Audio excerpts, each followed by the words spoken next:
Good morning, I'm Guy. Welcome to another Payless Promotions quick tip.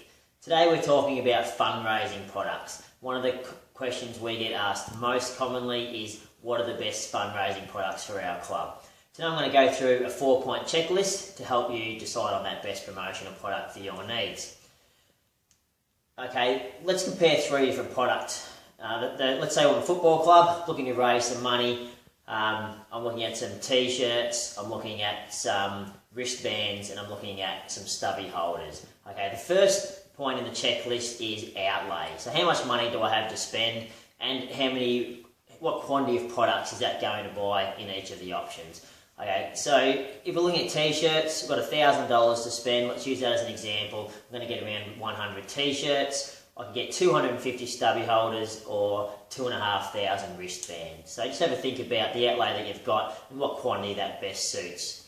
The second factor to consider is saleability. So how saleable are the items that you're looking at buying, and your club in your position, with the exposure that you've got, how many products can you sell? For example, in my local football club, we could probably go on the streets and we could sell wristbands for $2 to people walking by. A little bit harder to sell stubby holders, maybe $5, $7, $8 a pop. Very hard to sell t-shirts with our club name on there to people we don't know. So in that scenario, when you're selling clothing, you probably have to sell within your club members. So have a think about your club size or your membership base, and have a think about how many you can sell and what product's best suited to that. Third item on the checklist is sponsorability. Okay, it's probably not a word, but let's think about it anyway.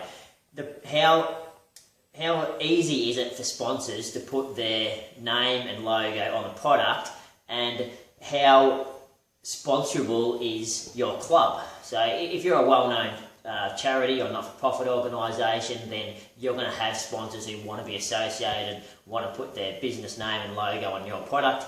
If you're a local club, like in my example, it's a little bit harder. So have a think about your product and make sure it matches up. If sponsors aren't really something that you've got a lot of that people are going to pay to put on your product, then maybe something like the wristband is a better option.